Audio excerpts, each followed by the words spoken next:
Ansar TV gaaw leen gaaw ngeen bës cloche bi su ko defee ngeen doon membre abonné di am en temps réel tous les événements. waaw li may bëgg a wax moom mooy ren moom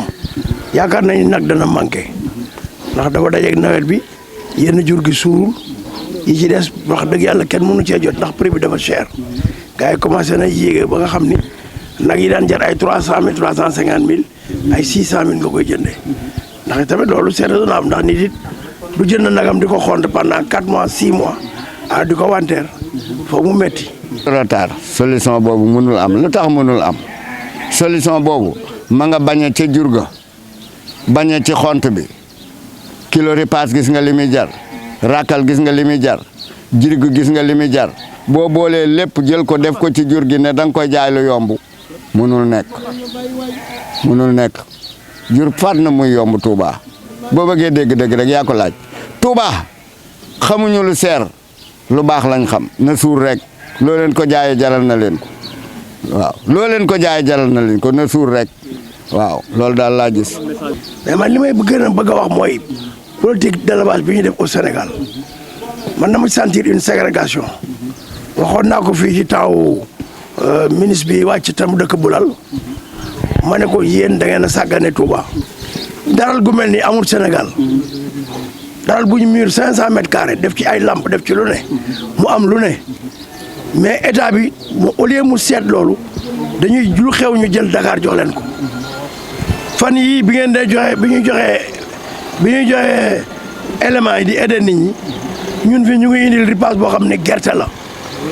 ba pare di ñu jox benn genn wàllu saaku gerte benn sax genn wàllu saaku engrais kii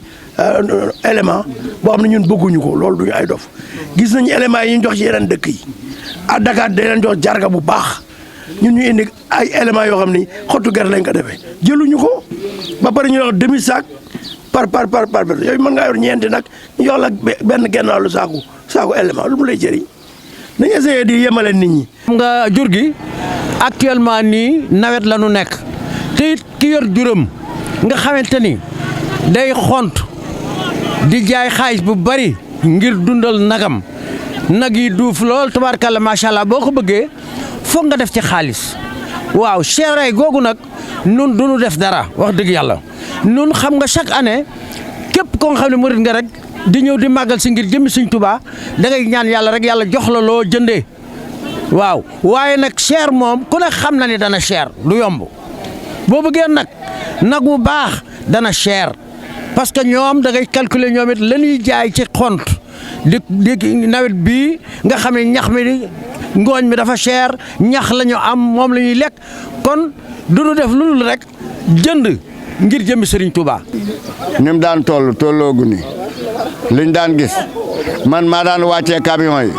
bis ni ki tey daaw 46 laa wàccee bis ni ki tey 5 laa wàccee 46 ak 5 sore na kon xam nga ne kon bareegut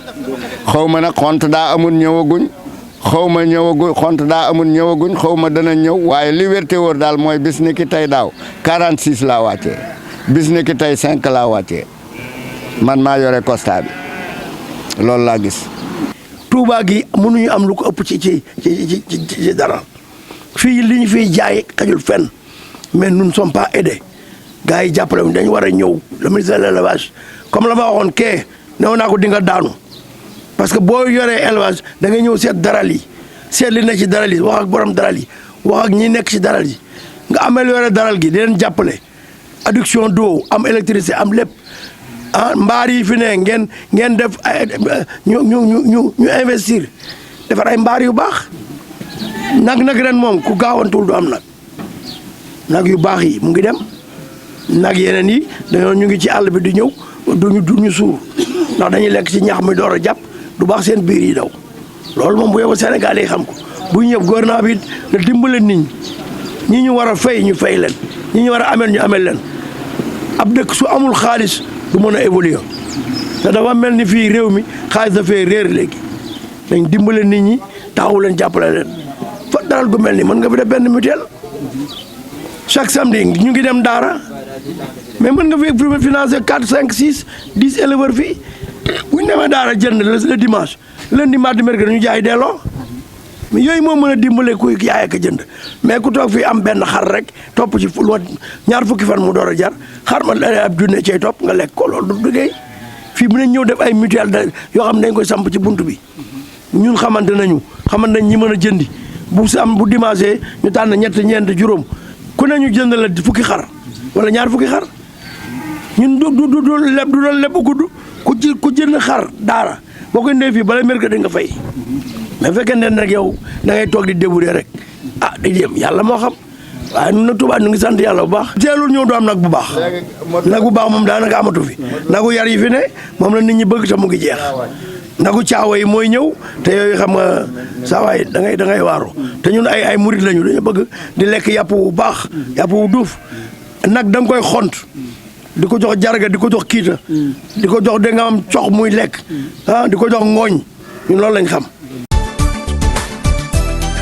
Ansar TV mbokk yi mooy seen plateforme bi ngeen doon wër bis ni ki tey lépp lu ngeen itteewooti ñëw leen ak si ngeen bu ngeen fi ñëwee dootu leen ko rëccu. Ansar TV ci information générale tegu si maanute boole ko professionnalisme bu wér peng ay information société wàllub religion jox nañ ko akam ba mat sëkk waaye tamit politique économie dañuy amal ay direct lépp luy événement si mim réew rawat na si région de Diourbel département de Mbacké ak Touba. Ansar TV gaaw leen gaaw ngeen bës cloche bi su ko defee ngeen doon membre abonné di am en temps réel tous les événements. Ansar TV ba tey sunu page Facebook Ansar TV ca Instagram nous sommes présents dans toutes les plateformes. Ansar TV seen chaîne bi ngeen doon xaar ak sina boo leen si bëggee ay renseignements mën ngeen woote 77 426 30 71.